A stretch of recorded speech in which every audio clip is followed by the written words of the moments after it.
Une vie, une œuvre.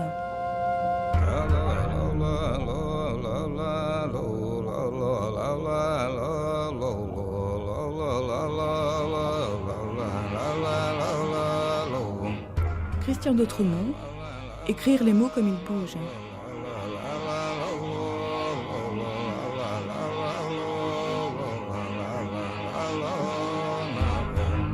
Une émission de Christine Ray.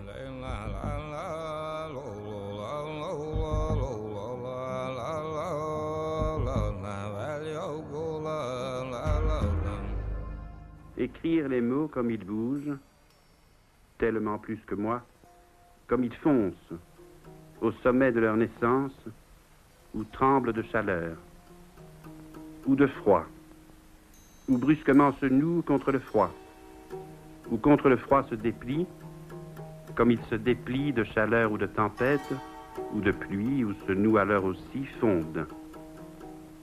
Les écrire de mon désordre, certes, mais aussi de leur caprice, pour que même tout écrit déjà, ils bougent encore dans vos yeux.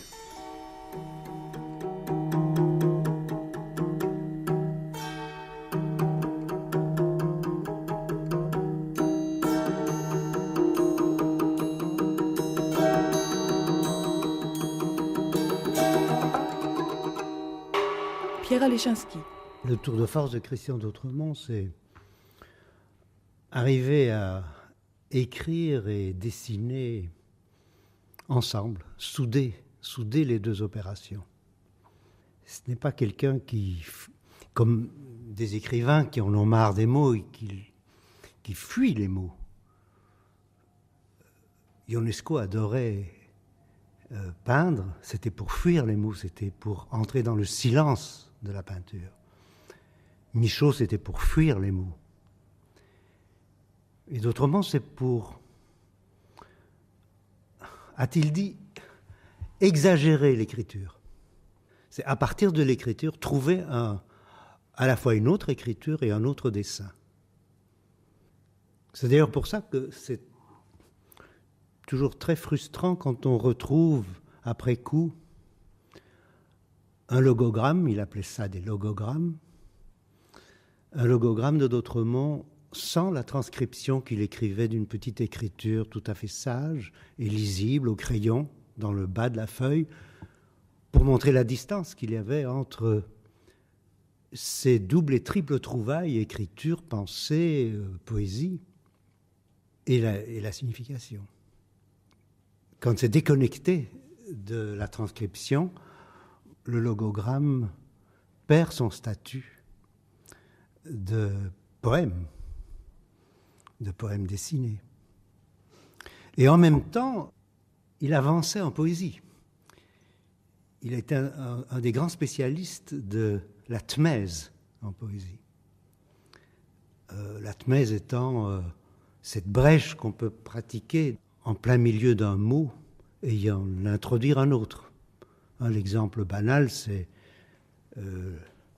lorsque, lors même que. Mais lui, évidemment, allait beaucoup plus loin. Il interrompait brusquement un fragment de mot. C'était même pas nécessaire d'aller plus loin parce qu'on pouvait le comprendre, ne fût-ce que par ce fragment. C'est d'ailleurs avec 3 fragments qu'il a composé le mot Cobra, l'acronyme Cobra. 3 villes qui se tiennent comme des acrobates par les extrémités. Sa grande force aura été de pouvoir inventer une écriture réelle et presque toujours, mais pas toujours, pouvoir se relire, parce que là était le véritable problème, puisqu'il inventait les mots en même temps qu'il inventait la manière de les écrire, et parfois il avait tellement exagéré l'écriture qu'il n'arrivait plus à se relire. D'où ces logogrammes sans signification qu'on trouve parfois. Mais il était extrêmement sévère avec lui-même et une ou 2 fois par an, il brûlait ces logogrammes non aboutis. Non aboutis, aussi bien s'il n'était pas content du poème ou pas content de la manière de le tracer. À l'encre de Chine presque toujours. L'encre de Chine a été son médium favori. Bon, il a fait des logogrammes avec différentes matières, mais c'est vraiment dans le noir et blanc, le logogramme noir et blanc à l'encre, comme une sorte de haute calligraphie chinoise ou japonaise. J'emploie le mot calligraphie parce qu'il n'y a pas d'autre mot en français pour parler de la calligraphie chinoise ou japonaise, mais il n'entre pas chez les Chinois l'idée de beauté comme dans ce mot grec. Et d'autres mots, on disait qu'il ne cherchait pas la beauté, mais s'il la rencontrait, tant mieux. Il neige de l'encre noire sur le papier blanc. C'est curieux.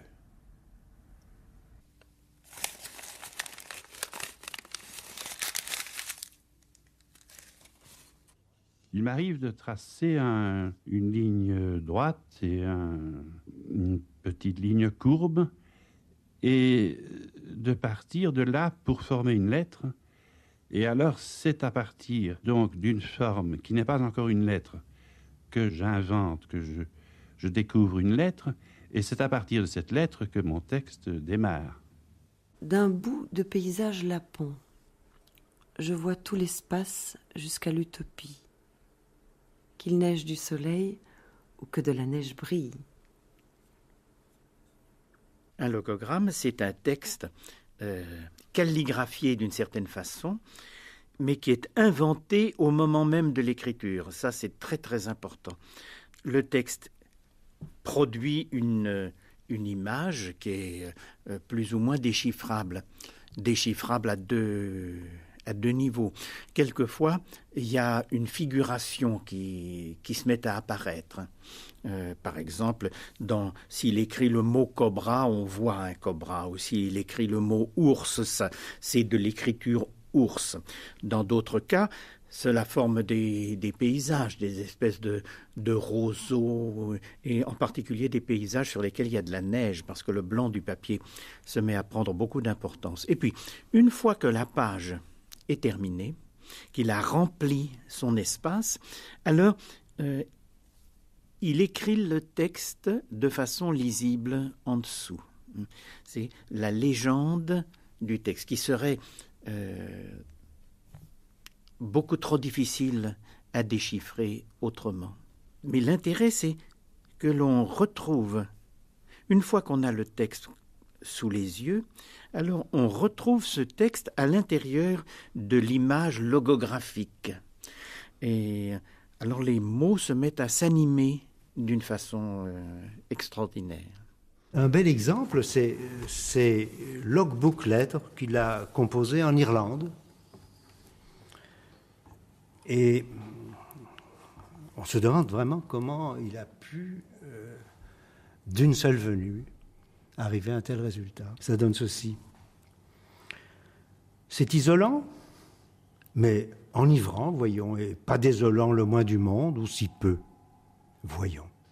Les nuages rapides, les respirations doucement hurlent, les étendues billonnantes d'herbe en herbe, de siècle en siècle, et les tourbes des landes hurlent, les vagues hurlent, de Vifargir et le printemps aise, d'accent en accès.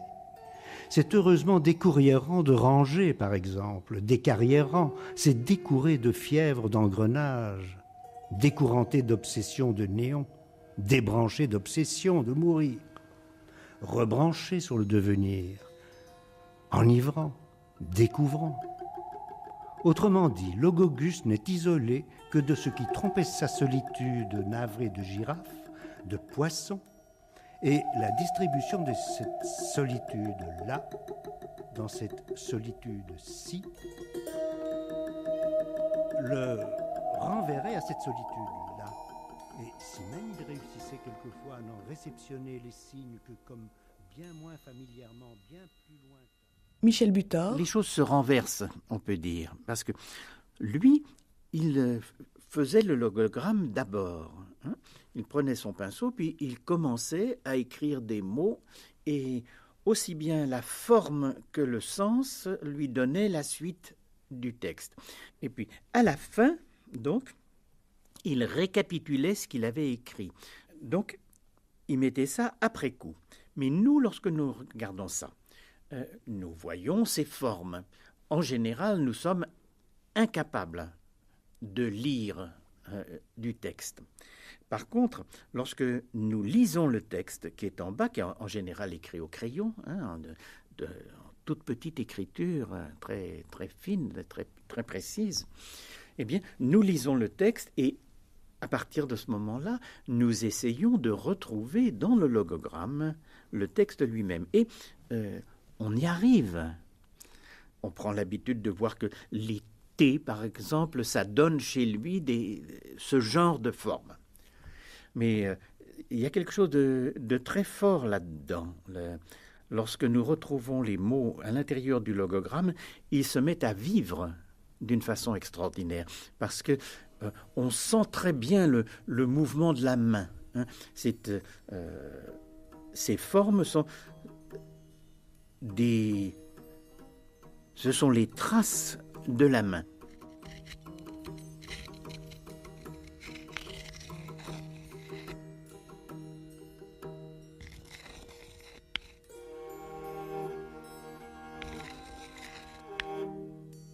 Christian d'Autremont. Je me souviens des premières leçons d'écriture que j'ai reçues.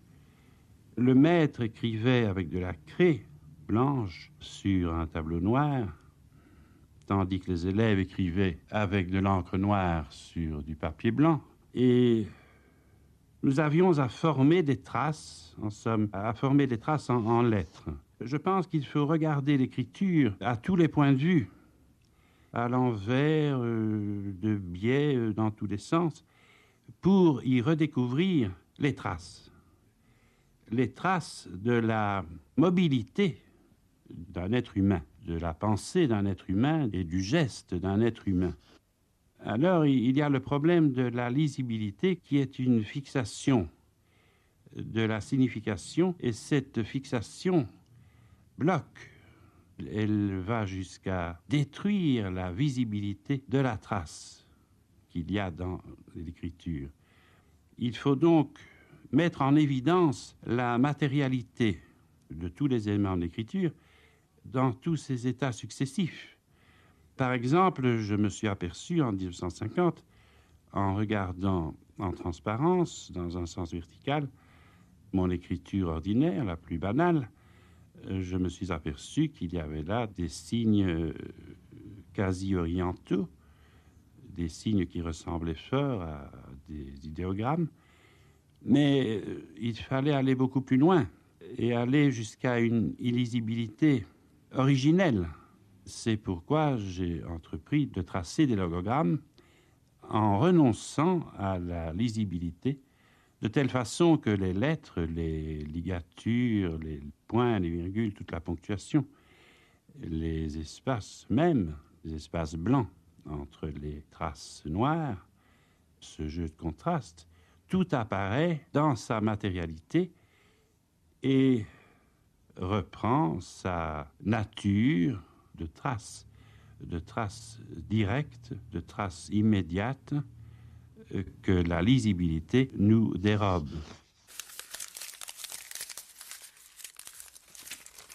Poudreux patatras de printemps.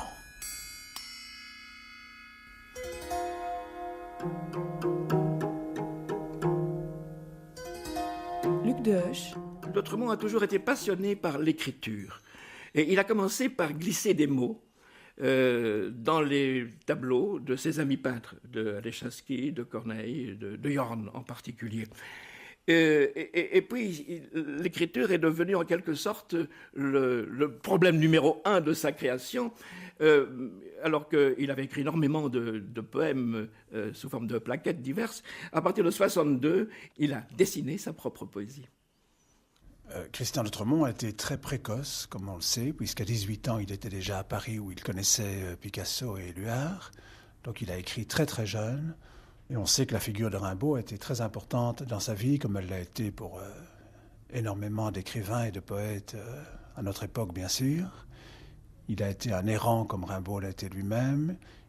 Ses œuvres complètes ont finalement été publiées au Mercure de France, qui était son désir. qui s'est réalisé après sa mort. Or, le Mercure de France, c'est l'éditeur de Rimbaud. C'est l'éditeur des Illuminations, si je me souviens bien, ou d'Une saison en enfer. Donc il y a un rapport étroit, il s'est certainement identifié à Rimbaud à certains égards. Partir à Paris ainsi, très jeune, sans argent, prendre des risques qu'il a d'ailleurs pris toute sa vie.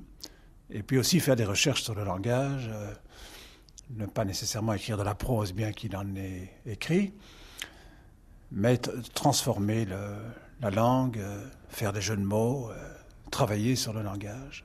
Et ce qui est assez incroyable, c'est qu'il va pousser les choses beaucoup plus loin, puisqu'il va s'attaquer à la graphie elle-même. Donc il constate qu'il regarde son écriture, et il va transformer cette écriture jusqu'à produire des logogrammes. Je voudrais insister un peu sur ce mot, le logogramme.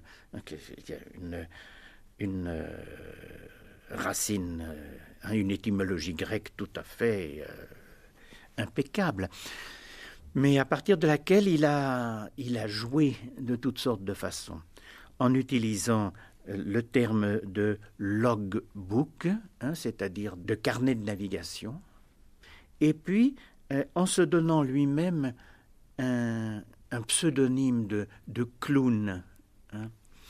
À partir d'un certain moment, il se nommait lui-même Logogus. Logogus, c'est le clown qui fait des logogrammes. Oui, on voit apparaître un personnage dont il parle, qui est Logogus, c'est lui-même, c'est son alter ego. Ça, c'est son ironie, parce qu'en même temps, d'autrement, était quelqu'un de très comique, très drôle, ou très dramatique, mais il pouvait jouer des deux. L'un de ses derniers logogrammes, en tout cas le plus long qu'il ait écrit, on se demande comment il a pu se relire, et d'une grande complexité poétique et d'une force extraordinaire. Il faut se dire que il n'a pas la chance du peintre qui peut s'arrêter en plein milieu d'un tableau et se mettre à contempler ce qu'il est en train de faire, à hésiter. Il est obligé de suivre le flux des mots qui lui viennent. Il ne peut pas s'interrompre et ajouter ceci ou cela sur le plan esthétique, comme un peintre ajouterait ou effacerait. Comme un poète reprendrait des mots et barrerait, bifferait. Oui, il n'y a pas de rature, curieusement. C'est d'une venue, c'est un manuscrit d'une seule venue. Il m'arrive très souvent de ne plus savoir me relire. C'est assez difficile à exprimer parce que la mémoire participe aussi, n'est-ce pas, à la création du texte. Et il y a tout un effort poussé, spontané, contre la mémoire pour que le texte ne se développe pas mécaniquement. Donc il faut que je perde un peu la mémoire, déjà au fur et à mesure de la création du texte et de son traçage. Mais le problème, c'est surtout quand le logogramme est terminé, c'est-à-dire que le problème est plus apparent alors parce qu'il arrive très souvent que j'ai oublié mon texte, tellement j'ai écrit vite. Et si je ne le note pas immédiatement, il m'arrive très souvent de ne plus savoir le relire et comme je ne sais plus le relire, je ne le retrouve plus. Et ces logogrammes sont perdus parce que je considère qu'un logogramme doit porter son texte clair pour qu'il soit évident que le logogramme est une opération, tout de même une opération de langage, en même temps qu'une opération de forme. Il faut que le texte lisible soit là pour que le logogramme prenne toute son illisibilité. Pas du tout découragé, Logogus, de n'être ici certain de rien, et de ne douter de rien que d'être soit je, soit autre, soit tout ensemble. Pas du tout découragé de se perdre dans les présences où il se trouve, d'autant plus qu'il se perd dans d'autant plus d'absence, pas du tout découragé de perdre de vue les nouvelles répétées du « là », puisque l'ici lui donne vraie vue, vraie vie de nouvelles, d'autant plus immédiates et lointaines, comme éternelles, pas du tout découragé de perdre le rythme de son époque, puisqu'il apprend, réapprend les rimes de son souffle comme chantant unissant, encouragé à se croire extrême baladin du monde occidental, à se rêver écrivain en singe, sing-sing.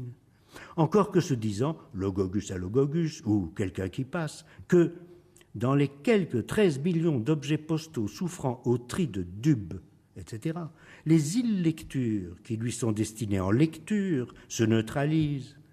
D'un milligramme brusque d'une mort, de quelques grammes de joie moins inattendue quand même, et de désillusions et de crises, de réponses questionneuses et questions répondeuses, neutralisées d'emblée, d'emblas, d'emblos, d'emballage, de refrains, bourre de soi, des autres plus que de lui, Logogus, qui est ici l'impatience unique de Logogus allant à quelque invraisemblable enveloppe surprise de rehop, de ressort et d'un hop de sort à quelque improbable désinvolte surprise souhaitée, ô surprise, ô souhaitée, imprévisible de bon, d'ici même peut-être, ou d'ailleurs qui deviendrait d'ici même, d'autant plus que, si longtemps ici même, logé.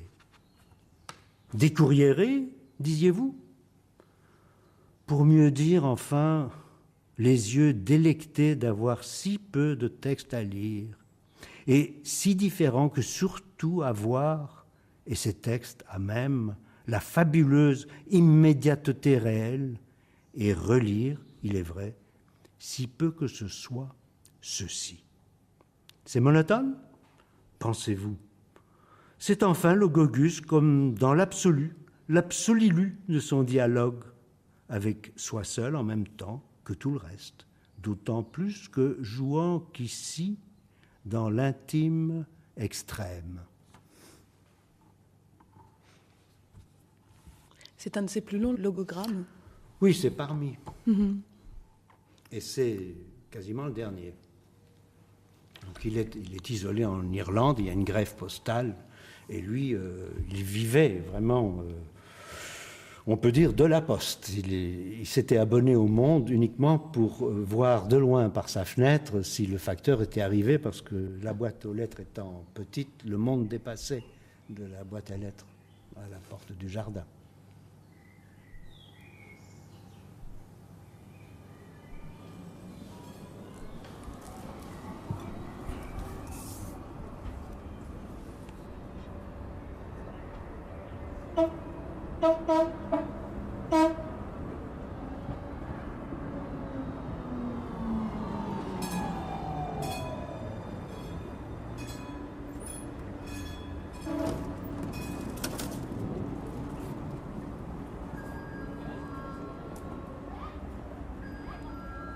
Anne Beyers, où sommes-nous là?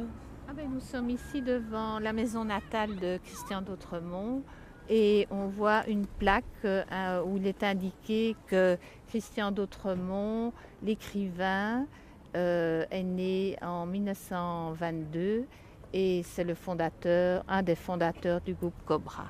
Donc c'est écrit en néerlandais puisque Tervuren est une commune néerlandophone. Voilà, donc à l'époque c'était évidemment pas une pâtisserie. Mais à l'époque, la place n'était pas piétonne comme maintenant. Il y avait un marché et tout, c'était très différent. Jacques Caldon, quand et comment avez-vous rencontré Christian d'Autremont? Par hasard, si on peut dire par hasard, il y avait une exposition, la première en date de Cobra, La fin et les moyens. Et je passais avec un ami de l'Académie des Beaux-Arts, je crois, pour aller voir l'exposition.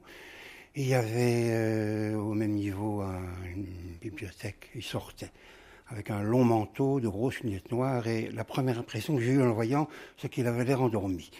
Mais en réalité, j'ai appris plus tard en le connaissant qu'il travaillait je ne sais pas combien d'heures par jour, parfois sans manger. Sa femme lui préparait une énorme marmite de soupe et il écrivait jusqu'à 50 lettres par semaine, des lettres parfois 50 pages. Alors, d'où l'air fatigué. Et ensuite a eu lieu l'exposition L'objet à travers les âges où l'objet, à mon sens surtout, était plutôt conçu comme l'objet en soi, et il n'y avait pas un titre comme faisaient les surréalistes, qui jouaient par un rapport entre une peinture et un titre, par exemple. C'était l'objet lui-même, et la plupart étaient incongrus. De vocation, j'étais plutôt dada, puisqu'il y avait un bigoudi écrasé que j'avais trouvé par terre chez moi, et je l'avais encadré, j'avais mis bigoudi écrasé, 1949, avec une petite plaque comme dans les musées. Et participe à l'exposition Bourgoigny, Noiret, Marcel Avrène, d'Autremont, moi. C'est à cette exposition-là que d'Autremont exposait des pommes de terre? Oui, justement, des pommes de terre, des livres, c'est un objet à lui. Il y avait de grosses pommes de terre, du plus petites à des prix différents, et il y avait en regard des livres, plus ou moins gros, plus ou moins épais, à des prix différents.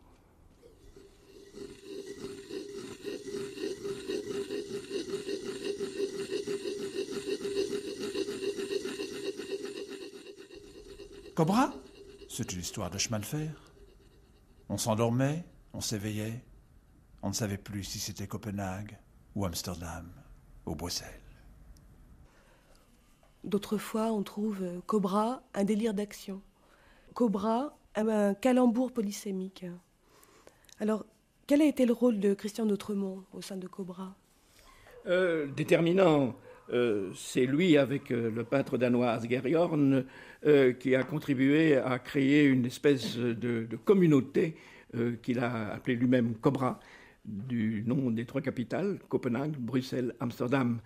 C'est souvent le train qui unissait les peintres qui venaient souvent de Hollande et de Danemark dans l'atelier de Christian d'Autremont, rue de la Paille, mais aussi dans l'atelier de Pierre Alechinsky, 80 rue du Marais, où d'Autremont écrivait, rédigeait la revue Cobra, avec un certain nombre de collaborateurs, mais il était rédacteur en chef.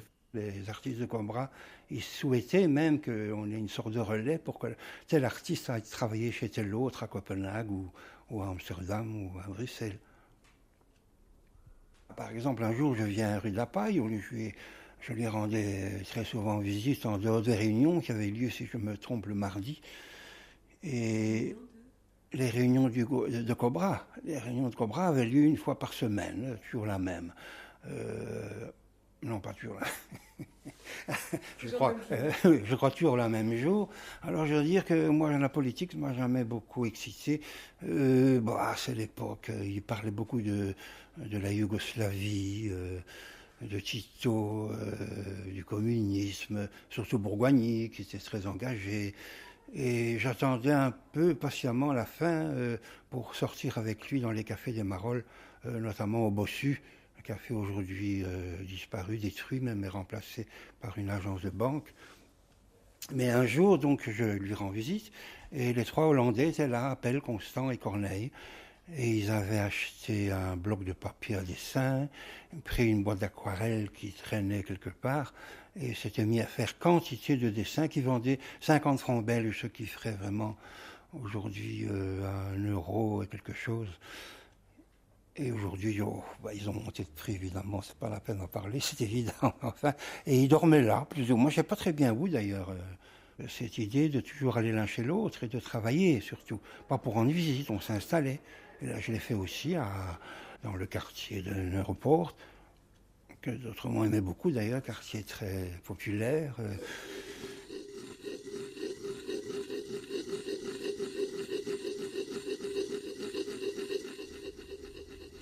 Une main qui n'existe pas rencontre la nuit, une main qui va bientôt apparaître. Je lève, tu lèves, nous rêvons, une bonne tache de gros temps sur une mer parfaite.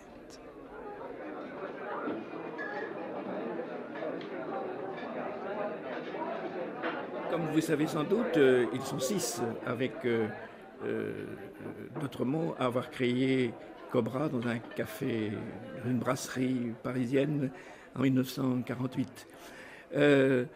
Mais je dois dire que c'est lui qui a insufflé en quelque sorte un esprit collectif dans Cobra, en même temps que Asger Jorn, qui lui était étroitement associé.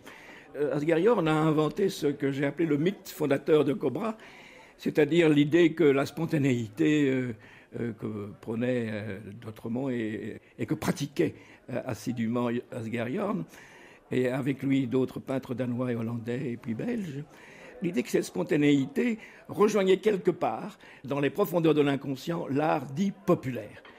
Ce qui était tout à fait faux au point de vue ethnologique, mais ce qui a été en tout cas un instrument unificateur, disons, de la pensée Cobra, que D'Autremont a largement contribué à définir. Les peintres que réunit Cobra se mettent tout entiers à l'expression tout entière de la réalité tout entière. C'est dire que la spontanéité est leur arme. La spontanéité, précisément, est un mode de conscience. Elle est la conscience à son sommet, elle est la conscience action. Oui, c'est en même temps une manière de réagir contre la facilité du mot automatisme. Hein, l'automatisme était une des bannières du surréalisme et la spontanéité la bannière de Cobra. Par automatisme peut venir un flot d'idées reçues, justement d'automatisme. D'ailleurs, je ne crois pas que Breton il croyait plus que ça à l'automatisme, parce que je crois qu'il retravaillait assez fort ces textes. On comprend ce qu'il voulait dire. Je crois qu'un peintre est plus proche de nouveautés avec certains automatismes qu'avec l'écriture où il y a une telle part d'éducation qui ressort de ce qu'on vous a appris. Il y a plus de choses dans la terre d'un tableau que dans le ciel de la théorie esthétique. On est immédiatement dans les idées reçues. La spontanéité permet le cri, par exemple. Si je me perds dans les bois, c'est pour gagner la forêt. Presque informulé, qui est parfois beaucoup plus étonnant. Mais...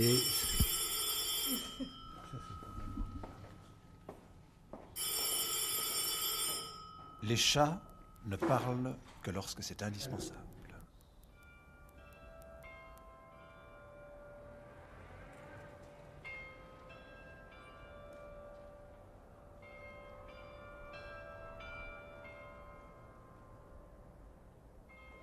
Entre nous, la tache de couleur me paraît être tache de santé.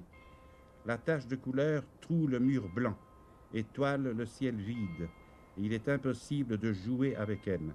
Elle tombe sous les sens comme un aérolithe, alors qu'elle vient pourtant de tout près.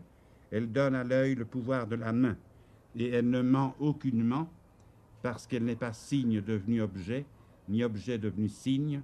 Elle ne figure ni dans les dictionnaires de la conversation, ni dans les galeries métaphysiques du trompe-l'œil. Elle n'est pas illusion mais tâche, elle n'est pas dessin mais crachat. Elle est terriblement inconvenante dans le grand salon de la merde. D'Autremont a défini l'attitude des peintres de Cobra, en quelque sorte, par opposition à ce qui se faisait à ce moment-là.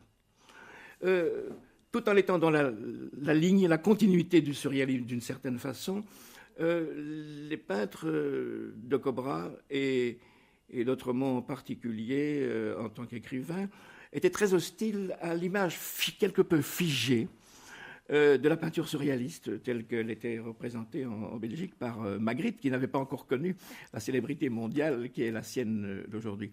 Donc c'est une réaction contre, d'une certaine façon, l'image surréaliste. C'est aussi une réaction à laquelle ont été sensibles les peintres hollandais en particulier, contre la peinture abstraite géométrique, et en particulier la peinture de Mondrian, qui était imposée comme l'avant-garde définitive aux peintres hollandais. Et c'était aussi, enfin, une réaction explosive, c'est le cas de le dire, contre le réalisme socialiste imposé par le stalinisme qui pesait de tout son poids sur l'inspiration des intellectuels et des peintres à cette époque. Donc voilà, en gros, négativement, on peut définir la spontanéité comme une opposition à ce qui apparaissait comme une triple impasse dans l'art dit d'avant-garde à l'époque.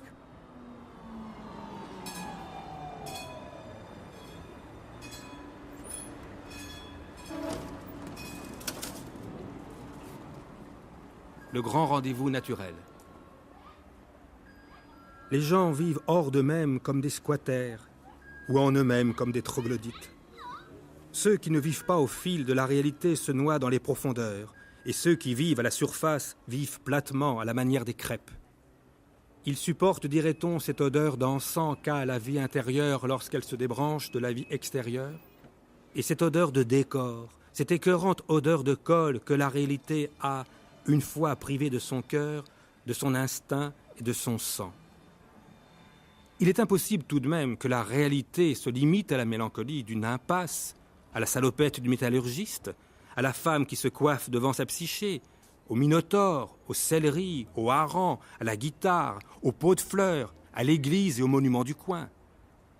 Mais les touristes sont légion, l'appareil photographique à objectif bovin fait fureur. Les gens ne voient plus que les relèves de la garde, les uniformes, les portes et les numéros, les taxis et les chats. Il n'en est pas pour s'aventurer les yeux ouverts dans les forêts stupéfiantes de la vie quotidienne, pour oser embrasser ce qui pourtant les étreint, pour cesser de traiter l'univers comme un marché aux manies.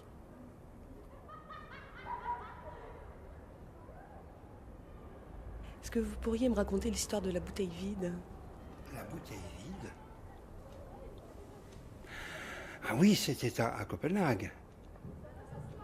Oui, les Danois ont énormément de qualités, mais des défauts bizarres. Par exemple, il n'est pas possible, les bouteilles étaient consignées. Alors, il n'était pas possible d'avoir du lait sans rapporter une bouteille vide. Alors, il vient, vous n'avez pas de bouteille? Alors, je ne vais pas vous donner de lait. Ah bon? Alors, le lendemain, il revient avec des coquilles d'œufs. Et il dit, voilà, j'ai rapporté la consigne, donnez-moi des œufs. Quant à moi, je vois les films burlesques comme des documentaires, les documentaires comme des films burlesques. J'ai envie que vous me racontiez l'histoire du cahier d'écriture. Ah oui, ça c'était quand il était enfant. Et il avait les mains pleines de confiture, je suppose. En tout cas, le prof prend le cahier et lui dit, écoutez, c'est honteux, c'est votre cahier d'écriture, ça, votre cahier d'écriture. Mais c'est malpropre, monsieur d'Autremont. Alors, il se rassied et puis il calligraphie, cahier de confiture. J'ai connu au Danemark quelqu'un qui préférait l'hypocrisie au vin rouge. Est-ce que vous pourriez me raconter l'histoire du garçon de café qui se prenait pour un chien?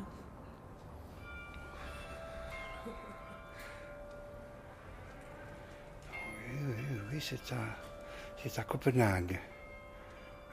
Toujours un défaut des Danois, c'est que le garçon ne s'occupe pas beaucoup de vous.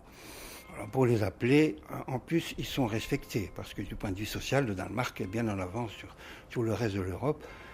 Et il demande une bière. Hein. Tiens, un öl garçon, une bière. Bon, aucun effet. Tiens, un öl. Bon, puis là, 3 fois, il arrive. Vous me prenez pour un chien, monsieur? Ah non, je n'oserais jamais demander de la bière à un chien. Il est doublement immoral de participer à l'immoralité établie.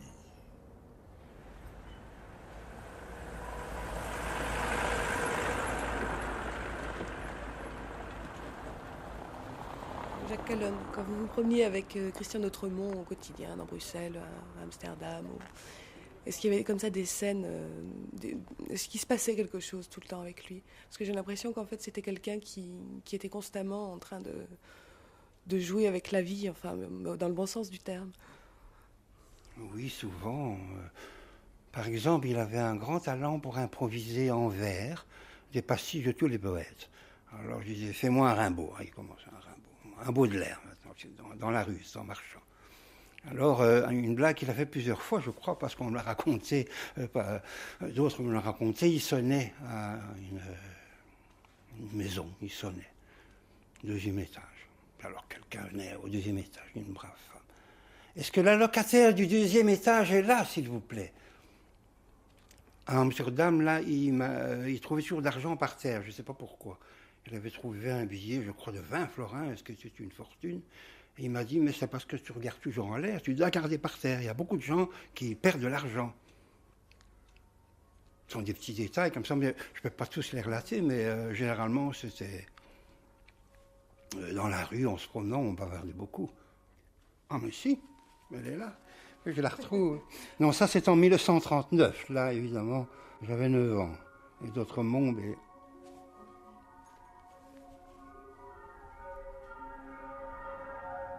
Oui, sur l'une des photos d'Autremont à sa table de secrétaire général de l'IAE, l'International des artistes expérimentaux que Van der Kam avait prise. En ce moment-là, il ne faisait que de la photo. Van der Kam, la peinture est venue après.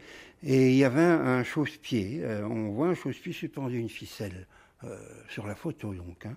Et ce chausse-pied, il disait, le chausse-pied a traversé toute mon existence, il disait. Et je me souviens qu'à Tervuren aussi, à la pension Pluie de Rose, il n'est pas rare de trouver sur sa table un chausse-pied. Je ne sais pas pourquoi ce chausse-pied. Mais en 1939, à Blankenberg, justement, encore avec Camille Geoffroy, ils avaient attaché une ficelle à un chausse-pied sur la digue. Ils interrogeaient les passants, ils faisaient une enquête. Comment dit-on chausse-pied en anglais? Comment dit-on chausse-pied en néerlandais? C'est une enquête qu'ils faisaient sur le chausse-pied.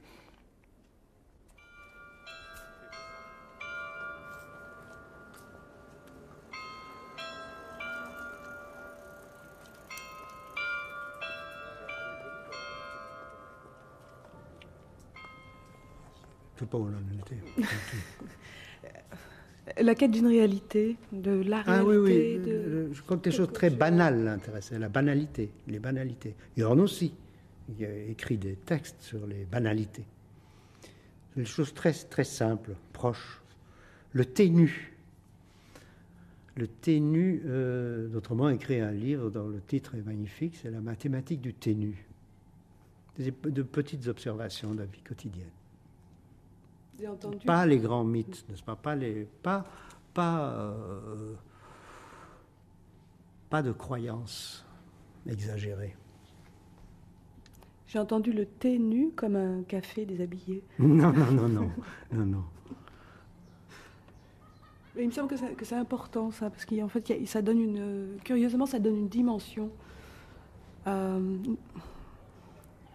C'est comme s'il cherchait l'humain là où il est en train de... tout près de soi. Tout près, oui. Il n'est pas rare que la face des choses, des êtres, ne soit visible que de biais. D'Autremont aimait beaucoup les quartiers populaires et l'art populaire aussi. Oui, essentiellement. Ça m'a beaucoup frappé parce que moi j'étais d'origine bourgeoise, comme lui, moins révolté contre ce milieu et ma famille. Lui c'est tout un drame évidemment, mais ça me frappait beaucoup parce qu'on ne m'avait pas éduqué comme ça. J'avais toujours cette idée que les gens du peuple étaient vulgaires, infréquentables, des gens de peu, comme disait ma mère. Mais alors moi, ça m'a beaucoup frappé qu'il y avait beaucoup plus de choses intéressantes parmi ces gens-là, leur façon de penser, de vivre, de résoudre un problème. Et alors là, il allait vraiment dans les très bas quartiers, parce que c'est rue Haute, c'est dans les Marolles. Mais le Bossu était un café où, contrairement à ce qu'on raconte, il n'y avait pas une corne sur laquelle on dormait et qu'on détachait le matin. Ce n'est pas vrai. Au-dessus, il y avait des matelas et par terre et on dormait. Mais là, venaient des mendiants. Et lui m'amenait là-dedans. J'étais complètement époustouflé. Je me souviens un personnage il lui manquait 2 doigts, je crois. Et je ne sais pas s'il faisait exprès, mais il nous serrait toujours la main pour dire au revoir et puis il restait. Alors là, on le prenait pour un avocat. Alors on lui posait des questions sur le droit, sur ce qu'on peut faire, s'il faut une carte d'identité pour toucher un mandat de poste. Il lui répondait. Et on passait des nuits entières, là, vraiment entières. Je rentrais chez mes parents après. Alors plus tard, même chose, quand il a habité assez longtemps, rue Linné, c'est près du jardin botanique, évidemment, mais je crois qu'il a fait exprès de prendre Linné parce que c'était un Suédois. Il faisait toujours des calembours, même avec les lieux où il vivait. Donc quand il était rue Linné, là c'était un quartier italien, vraiment comme il y a encore des quartiers dans beaucoup de villes où il n'y a que des Italiens. Et nous allions tout le temps dans les cafés et il écrivait aussi dans l'arrière-salle. Avec ce qu'il appelait un décor social. Les gens parlent pas trop haut, pas trop bas. Et c'est là qu'il a commencé notamment Lettres de Golo, un roman de science-fiction qui malheureusement n'a pas été terminé. Et dont j'ai reproduit quelques petits passages dans mon livre. Ah.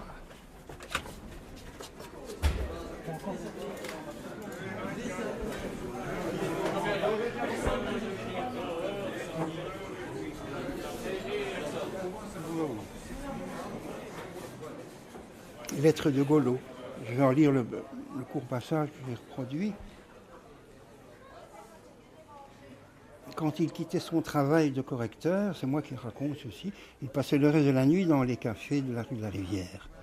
Assis à une table, dans un coin tranquille, gardant son manteau, selon son habitude, avant d'avoir plus facilement accès aux lettres et papiers qui en gonflaient les poches, plutôt en retrait des clients au comptoir formant son décor social. Il écrivit 3 chapitres d'un roman de science-fiction, Lettres de Golo, dont le manuscrit inachevé est partiellement perdu. Il était question de filles de persuasion, de tricle, de sexe complément. Golo était la capitale de la planète Mars. Là, on pense vraiment à Copenhague. Au musée de la Boisson, où se trouvait exposée la collection complète des breuvages à travers les âges, les visiteurs pouvaient non seulement regarder des bières régionales, le rôle des filles de persuasion. Ici, on vend du faro au tonneau. Mais c'est très acide, c'est bizarre. Mais ici, il est autonome. C'est cette bière dont Baudelaire disait qu'elle était 2 fois bue. Je sais bien que c'est un homme d'esprit, mais il n'a pas compris très bien ce qu'il voulait dire. Hein. Non, vraiment, du faro, oui. C'est une bière 2 fois bue, hein, bon. Ils vont arriver.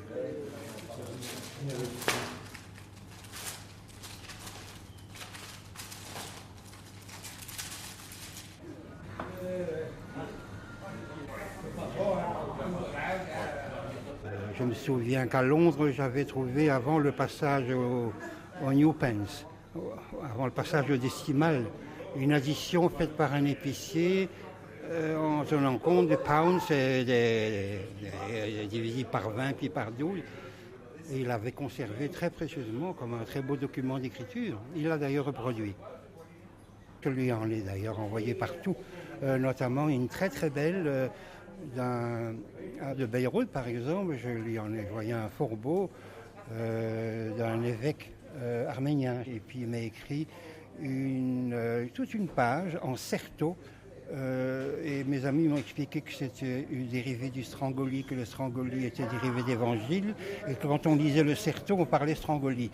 J'ai écrit tout ça dans une lettre, c'est fort mystérieux, mais je n'avais jamais vu une écriture pareille.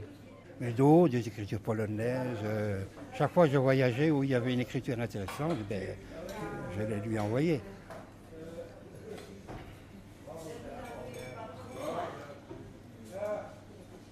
Vous avez parlé aussi de son intérêt pour la typographie. Il était correcteur aussi à un moment. Ah oui. Il a travaillé, il avait vraiment plus d'argent et c'est à l'époque où il habitait rue Linné et il était correcteur pour une imprimerie qui imprimait des journaux stupides, je crois que c'était un journal catholique qui s'appelait La Cité, un tout petit journal. Et à cette période, il faut dire qu'il n'a pas fait grand-chose comme travail, sauf justement Lettres de Golo au café, ça devait être d'Abruna ou alors c'est des cafés italiens, il n'y avait que des Italiens dans cette rue-là, rue de la Rivière. Et évidemment, je ne sais pas où il a appris tout ça, parce que vraiment il avait une très grande connaissance et des idées très nouvelles en ce qui concerne la mise en page, qui se sont faites plus tard, pas à cause de lui, mais il a vraiment devancé.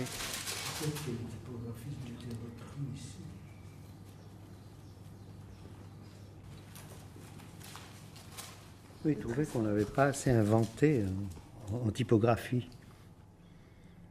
Il dit que plusieurs ont essayé d'inventer un nouveau caractère d'imprimerie. Les résultats furent assez décevants ce siècle-ci. Ça, c'est ce qu'il pense. Et alors, il en invente, lui, il fait un pastiche d'un catalogue d'imprimeurs où on répète tout le temps le même texte dans des corps différents pour qu'on puisse calibrer son texte et compter le nombre de signes. Et il donne des noms à ces nouveaux textes. Et on lit une bribe d'un texte qui a l'air de commencer très bien. Par exemple, il y a ici l'elliptique monoverbal Tremblay, corps 36, et on lit avec quelques difficultés tout de même. Gladys en allait vers les 10 heures en 1952. Christian observa tout de suite le tas d'extrêmes divers, et on en reste là. On ne sait pas grand-chose, n'est-ce pas? Et sans arrêt revient ce même texte que, en imprimerie, on appelle le texte bidon. Il y a un caractère qu'il nomme chienne, corps 96, et on voit une espèce de forme de chien. Il y a le maniaque dépressif où les caractères sont complètement écrasés, compactés et d'une tristesse totale. Il y a un caractère qui s'appelle le réticent, corps 48, l'empaquetage monoverbal, corps 60, et toujours ça commence sempiternel. Gladys en allait vers les, Gladys en allait vers les 10 heures, Gladys en allait vers, Gladys en allait. Et on aurait quand même, on aimerait en savoir plus. Qu'est-ce qui s'est passé avec cette Gladys? Et il y a encore 20 et corps 8, 1, 2, ça s'appelle. Il y a un mélange des deux, et c'est très difficile à lire, mais là on a le texte complet, tout d'un coup. Et comme on a feuilleté ce petit cahier avec beaucoup de plaisir et on l'a trouvé extrêmement drôle, on est ramené au contenu très différent de ce qu'il veut faire passer. Et ça donne ceci. Gladys en allait vers les 10 heures du matin, en 1952. Christian observa tout de suite le tas d'extrême diversité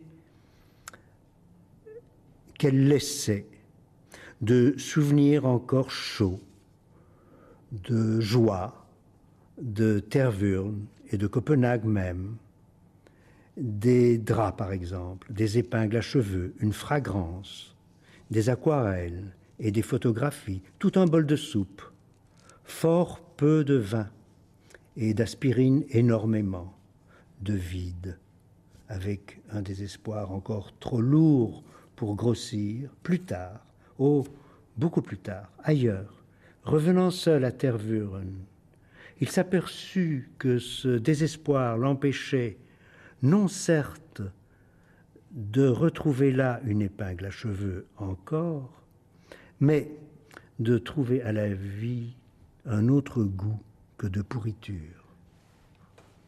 Alors là, tout le ton change.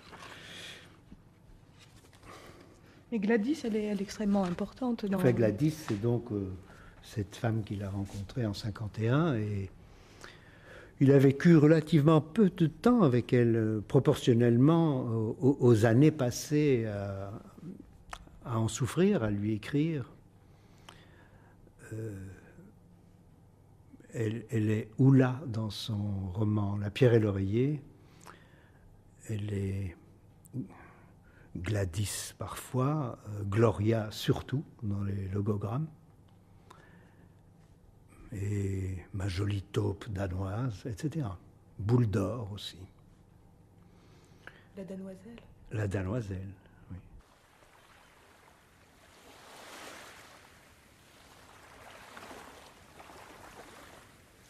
Digue.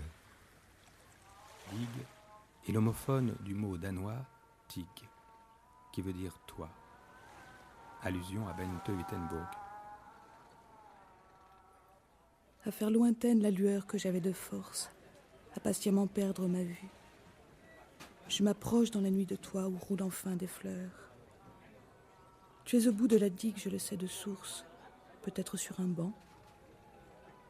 Je ne vois pas encore de nouveau. Je ne vois pas encore de nouveau. J'ai les chaussures bourrées de sable et de ce temps qui blesse, et de pavés. J'avance donc avec lenteur. Que je n'aime plus maintenant. Avec lenteur que je n'aime plus maintenant. Qui de ma main l'avait roulé moi en boule qui l'avais mariée en mai, qui de ma main l'avait roulée en boule et la tenais en laisse et jouais avec.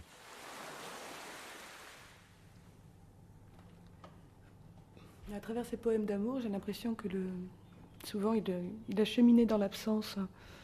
C'est-à-dire, c'est comme un chemin qui traçait et qu'il est allé très loin avec ça. Je pense au poème Digue, par exemple. Oui, oui. Je ne l'ai pas en mémoire. Je vois bien l'objet. Il y a de très belles photos de D'Autremont avec sa valise. C'est illustré par des photos d'un de ses amis, un collectionneur, qui s'appelait Skellekens, qui ont été tirées par un très bon photographe, belge, Van der Kam, qui était un de ses amis. Il y a un très beau rythme dans Digue, surtout. Mais il a un sens de rythme musical tout à fait étonnant. Il était, comme certains poètes, assez opposé à la musique, se disant sans doute qu'il y en avait suffisamment dans la poésie et dans la musicalité de la langue. Digue. L'ai-je assez mérité de te voir au seuil de la maison du bout des digues, moi qui me suis patiemment rempli le regard de foin, pour ne rien voir ailleurs que toi. Moi qui ai troqué sans rechignement, sans le moindre rechignement, sans d'autre rechignement que le déchirement, la peine contre le gouffre. Moi qui ne m'offrais pas d'aller de saule, de reste de soleil, n'ai participé à aucun complot d'épaules nues, de vin souple. Moi qui ne sciais pas dans les concours d'anémone, me tenant au ciment, moi qui ai tenu le pied des tables, le pied des lits et des idées, pour ne pas m'écrouler dans l'espoir. Ah oui, j'y ai droit, car j'ai bu le vin sale par terre à même moi. J'ai vécu dans les anfractuosités pour transformer en plomb les gesticulations de l'été, et je l'honore, le prix de la maison dernière. Par ma cargaison de fausses pièces, je paie par tous les commencements que j'avais griffonnés, sur les cahiers que j'avais de force, dans tellement d'écoles, sur tant de bancs, dans les orages de l'encre où pas un navire ne va. Le prix étant plus haut que la mer démontée, et la maison plus basse que la porte noyée. Et je la porte, ma valise de détour, pour te plaire, car il n'aurait pas été bien, tu l'avoueras. Il aurait été grossier, de mauvais goût, d'un moins que rien, d'arriver ballant d'élégance, d'aller droit vers toi. Porte morte, lueur lente, maison lourde, hôtel, où j'entrerai bientôt, portant sur moi mes travaux d'avancement, t'étendrai l'infini tapis de velours rouge, te disposerai de palier en palier les plantes, te dirai bonjour, et partirai alors comme un regard par la fenêtre. Alors chanteur, alors perdu dans ma trouvaille, jusqu'au cou, dans le complot brusquement, orné brusquement de soleil, dans la seconde de la rosée qui ressemble à un peu de rose et de rosée, ouvrant la fenêtre après la porte, soigneusement, avec tact. J'arrive, parce qu'il est tard. Olipa impi, ilman tyttöön, laskeusi laine hille, meren selvälle selälle.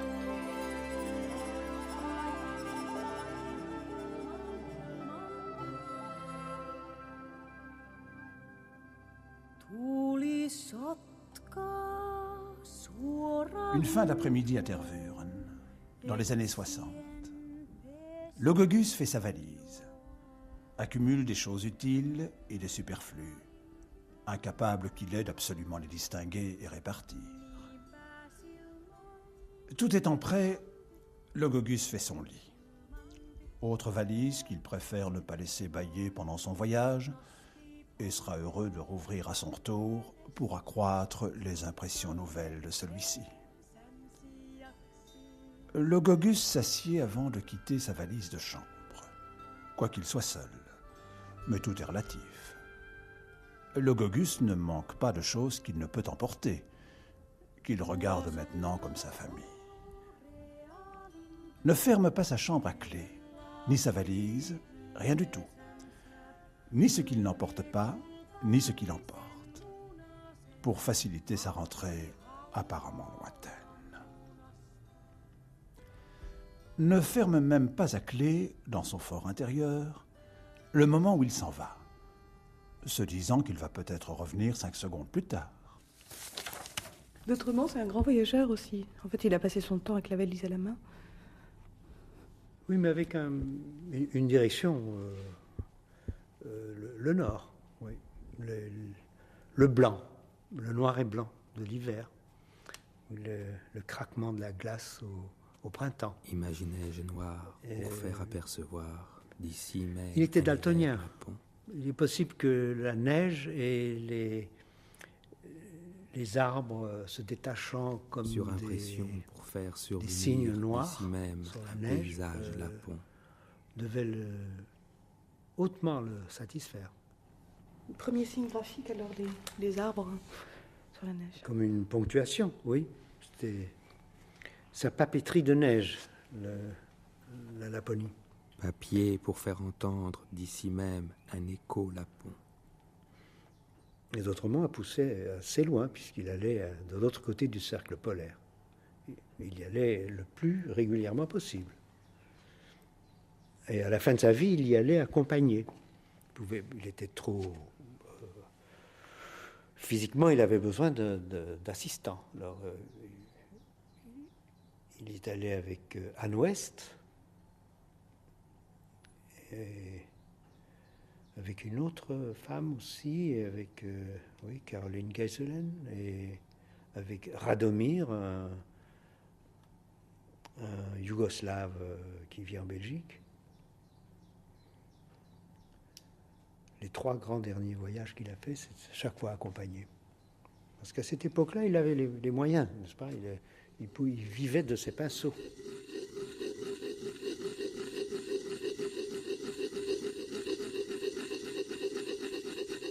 Vous voyagez beaucoup, quotidiennement.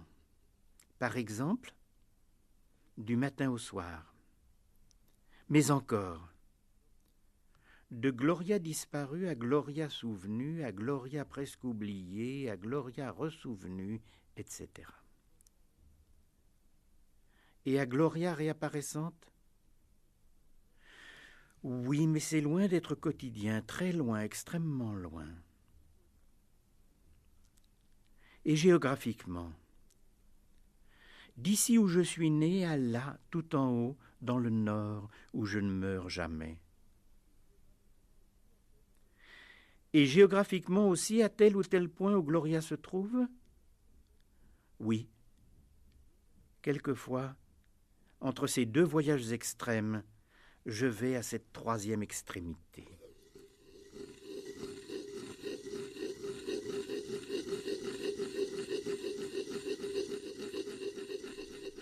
D'ici où je suis né, c'est-à-dire de la Belgique, et de Tervuren, où il était, où il ne sortait jamais de sa chambre, à là tout en haut dans le nord, où je ne meurs jamais, c'est-à-dire dans ce pays idéal pour lui de la blancheur magique, la blancheur qui lave de tout et qui rajeunit, qui guérit de toutes les maladies. Il avait le sentiment que lorsqu'il allait dans le nord, il allait beaucoup mieux. C'est le nord où il ne meurt jamais et où tout son magnétisme se recharge, si vous voulez. Et puis, entre ces 2 extrêmes, entre ces 2 voyages extrêmes, je vais à cette 3e extrémité qui est le point où Gloria se trouve. Et il y allait, effectivement.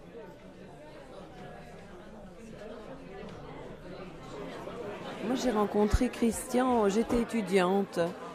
Et je lui ai proposé de porter ses valises parce qu'il avait envie de partir en Laponie. Et que je devais faire un travail et que j'ai eu le coup de foudre pour les logogrammes. Donc je suis partie faire ce voyage en 1976. Et en portant ses valises, j'ai découvert quelqu'un de formidable. Formidable. Il y avait beaucoup de paquets. Il y avait beaucoup de choses et beaucoup de rire et beaucoup de joie. Et beaucoup de blagues. Et un jour et un moment ne ressemblaient jamais à un autre. On était toujours surpris. On a pris tous les moyens de locomotion. l'avion, le bateau, on est allé à pied, on a pris le Rennes. Enfin, tout était toujours une surprise. Et tout était farce et attrape. Vous aussi, Anne Beyos, vous avez des souvenirs de rêve? Une petite histoire, on se trouvait à l'aéroport à Birmingham et il y avait un mur et il y avait des petites annonces. Il me dit tiens, on va aller regarder. Et tout d'un coup, je vois pour Anne Beyers. Donc, j'ouvre, il y avait marqué bon voyage. Donc, je ne sais pas à quel moment il avait vite été mettre ce petit message. Et alors, il m'avait conduit et je découvre ce petit message qui m'était adressé dans cet aéroport où on venait d'arriver. Ça, c'était le genre de petite blague qu'il faisait régulièrement. Il y avait aussi une chose que j'ai trouvée étonnante et qu'il m'a apprise, qui m'a vraiment fascinée, c'est que pour lui, la banalité n'existait pas. Et le quotidien n'était jamais banal. Et chaque moment de la vie était à prendre, était une surprise. Et il était très lent, et tout était très lent. Et on avait le temps de goûter les choses, le temps de s'imprégner, de les vivre vraiment. Et j'aimais beaucoup ça. Il sentait très bien que son temps était très mesuré aussi. Donc c'est peut-être aussi une des raisons pour lesquelles il voulait à tout prix profiter de ce temps qui lui était imparti. De ça, je suis convaincue que son temps, qu'il avait conscience de ce temps très court qui lui restait encore à vivre, je pense. Voilà. C'était une belle lenteur, parce que c'était une lenteur pleine, dense, très dense. Mesdames, Messieurs, dans quelques minutes, nous arriverons en gare de Bruxelles, midi, notre terminus. Nous espérons que vous avez effectué un agréable voyage et vous remercions d'avoir voyagé à bord de Thalys. À bientôt. Dames en heren, 20 kilometer kommen aan Brussel-Zuid. Het eindstation van deze trein. Le taxi pour Bruxelles. À Bruxelles. Le train pour Copenhague. Train sur bateau sur la Baltique. À Copenhague. Le train pour Mjölby en Suède. Train sur bateau sur le Öresund. À Mjölby. Le train pour Boden. À Boden. Le train pour Haparanda. À Haparanda. Le taxi pour Tornio en Finlande. À Tornio. Le train pour Rovaniemi. À Rovaniemi. L'autobus postal pour Ivalo. À Ivalo. L'autobus postal pour Kaamanen. À Kaamanen. La chenillette postale pour Sävitjärvi. À Sävitjärvi. À Sävitjärvi, plus rien que les traîneaux-barques. La brusquerie des traîneaux-barques tirés par un renne. Et aussi la lenteur, enfin absolue, comme si j'étais mort. D'aller seul à nulle part qu'énorme la neige, la glace, les astres et l'air. Tellement d'air que mon souffle me tire, comme si j'étais vivant.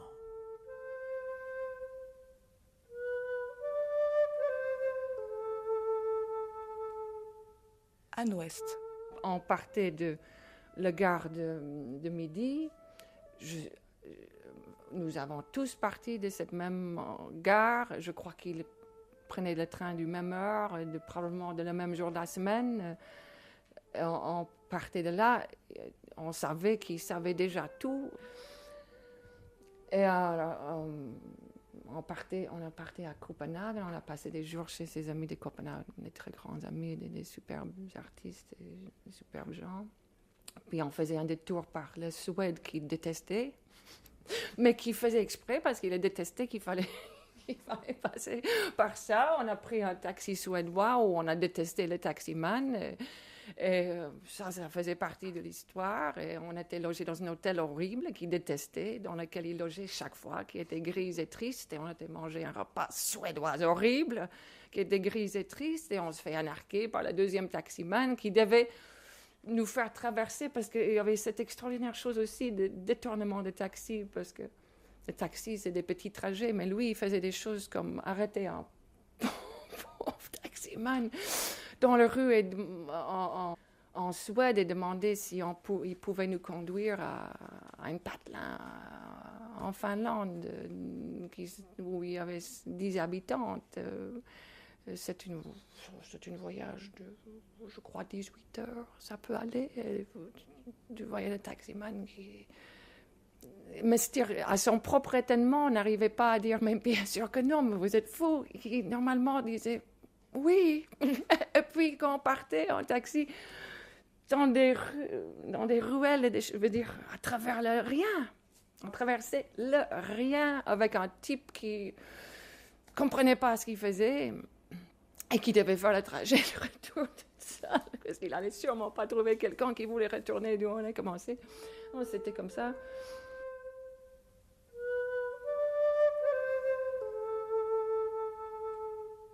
Caroline Guiselaine. Christian d'Autremont partait toujours en Laponie avec son stylo, comme on a un stylo, c'est très personnel, on n'en a qu'un. C'était un bâton de bois qu'il plantait sur l'oreille, et puis il allait logogrammer dans la neige. Et il traçait donc cette écriture, peinture, au creux de la neige, et puis la neige fondait, et puis voilà, il ne restait aucune trace. Il fallait trouver des pages blanches.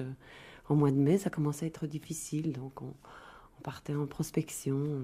Il fallait du matériel. Le matériel, c'était la neige. Et donc vous avez photographié ces traces? Oui, j'ai photographié ces traces de logo neige, oui. C'était comme une promenade au cours de laquelle un instant de poésie s'incrustait dans le paysage. Donc, ce voyage était marqué par la poésie tout le temps. Sans cesse, le temps était marqué, poinçonné, si on peut dire. Et le temps, pour Christian, avait beaucoup d'importance, puisqu'il vivait dans la lenteur, et cette lenteur était approfondie sans arrêt, était épinglée, si on peut dire. Le temps était élastique. Et c'est délicieux de vivre dans un temps élastique, d'arrêter les choses. Et on voyait tout, du coup, l'infiniment petit, les détails de la vie quotidienne. Je ne sais pas, on était plus attentifs. Et puis par ailleurs, il disait qu'en Laponie, il y a si peu de choses que l'on voit tout. En fait, il y a en effet très peu de choses. Et ce sont des déserts de neige, quelques arbres. Il disait, nous devrions essayer de penser comme des arbres et vivre comme des feuilles. C'est-à-dire d'être vif, non sans enracinement, et d'être vaste dans une certaine harmonie du désordre. Il aimait bien jouer avec, faire éclater le sens.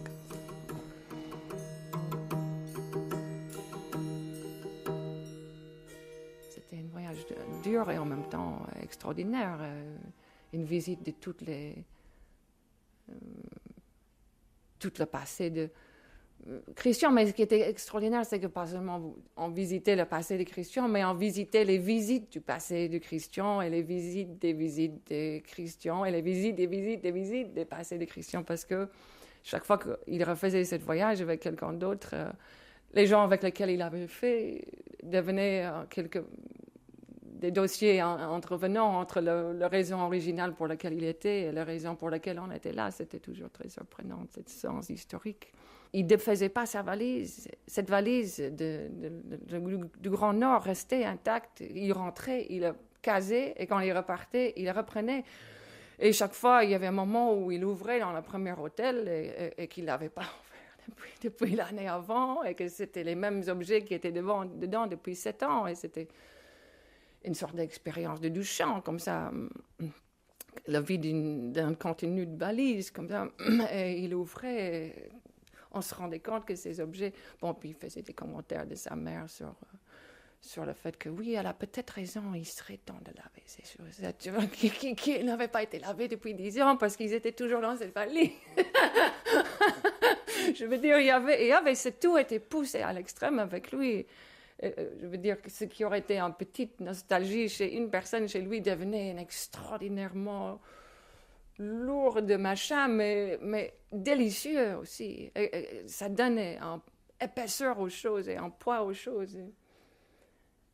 Je sais qu'il a fait exactement les mêmes choses, qu'il était voir le même lapin pour acheter 100 grammes d'or en poudre et que pour faire ça, c'était vraiment quelque part dans une forêt où les gens vivent encore sous des peaux d'animaux autour d'un camp et que les gens sont habillés en esquimaux et qu'ils ont une petite machin pour peser la poudre d'or qui est leur source de revenus et que la même discussion a eu lieu.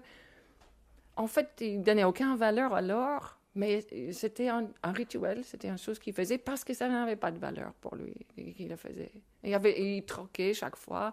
Il y avait, à mon avis, la même conversation incohérente entre le lapin qui devrait se demander pourquoi ce type venait lui acheter 100 grammes, c'est probablement beaucoup, c'était probablement 5 grammes d'or, et il faisait tous ces trucs pour le peser dans des conditions effroyables où il y avait une vent terrible et on est dans une tente qui faisait flop, flop, flop, et un type qui a des petites filles poudre d'or. Je me rappelle d'ailleurs que Christian a éternué après tout le rituel d'avoir pesé ces 5 grammes.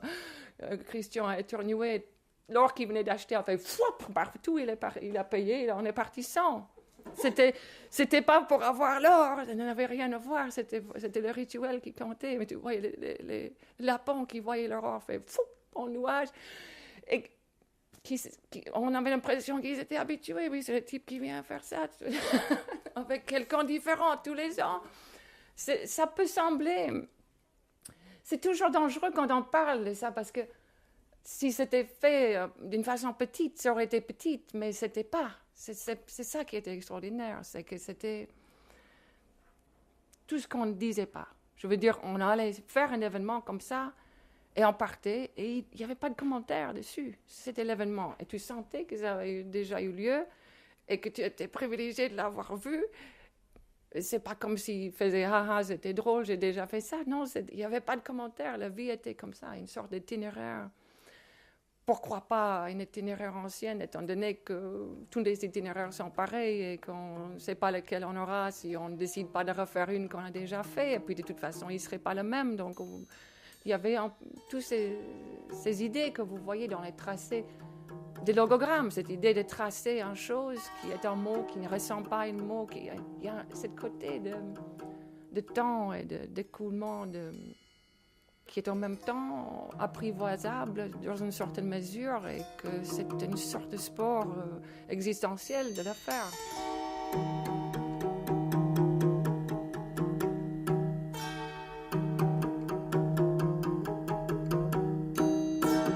Sa brusque action, tohu-bohu du temps pêle-mêle dans une projection unique, où n'est pas possible de séparer départ et voyage, écriture et vision, et cri, tohu-bohu, pourtant silencieux. Il disait d'ailleurs, le temps est une harpe qui joue toujours autrement la même chose. Il avait le goût des répétitions, parce que, et à chaque répétition, il approfondissait quelque chose, ou il retrouvait quelque chose, oui. Oui, il voulait que je fasse des photos toujours du même endroit. Anne Ouest vous l'aura dit, non? Ah oui. La même gare, le même cadrage, le même lieu, la même situation, la même heure. C'était très étonnant. Pour faire jouer la harpe? Pour faire jouer la harpe, sans doute. Or, les choses du paysage lapon hivernal sont à la fois rares et nombreuses. Selon l'œil, selon le champ, selon la mémoire stratificatrice des vues, ancienne d'autres voyages, et la mémoire stratificatrice immédiatement des vues nécessairement variées de ce paysage même, selon la roulette qui nous anime toujours de jouer à plus ou moins, de dire c'est peu ou c'est beaucoup, selon l'âge de notre regard dans la journée, regard vieillard du matin, regard enfantin du soir, et selon l'âge de notre regard dans la vie, regard adolescent brouillé, brouillonné de découvrir, regard adulte posé d'exigence et quelquefois plus découvreur, selon notre saison d'humeur, nos sautes de passion, selon nos forces d'aller au total ou de vagabonder dans les ténuités, selon diverses mathématiques qui ne cessent en nous d'aller et venir, gagner la vue ou la perdre, l'escalader, l'arpenter, la dévaler, l'enjamber, la graduer, selon le palier ou la voler, vers quel abîme, quelle cime, quelle fraction. Le premier regard, par quoi nous aimons le monde, a le droit de durer. Rien de plus commode, de plus inutile, de plus faux que le regard accommodé. Évidemment. Chaque fois, il avait un premier regard, comme s'il n'avait jamais vu la chose qu'il connaissait déjà.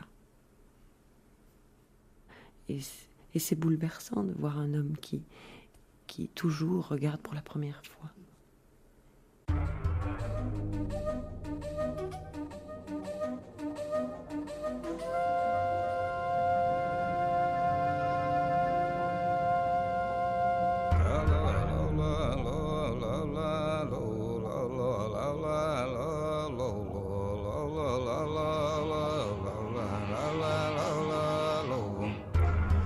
Une vie, une œuvre.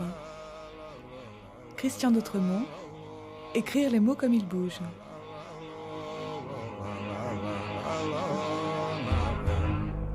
Avec Pierre Alechinski, Frédéric Ball, Anne Beyers, Michel Butor, Jacques Calonne, Caroline Guiselaine, Luc de Husch, Anne Ouest.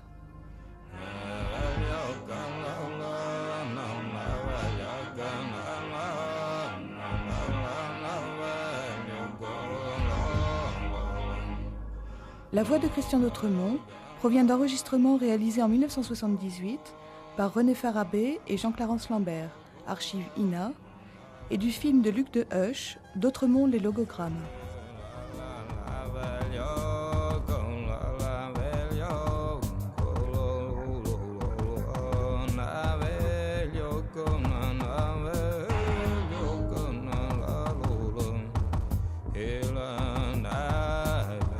Texte de Christian d'Autremont, œuvre poétique complète, Mercure de France, Commencement Lapon, Fata Morgana, Le grand rendez-vous naturel, L'Échoppe, La pierre et l'oreiller, Gallimard. Extrait de Jacques Calonne, Facétie et compagnie de Christian d'Autremont, Quadri. Voix, Philippe Muller, Vincent Vernillat.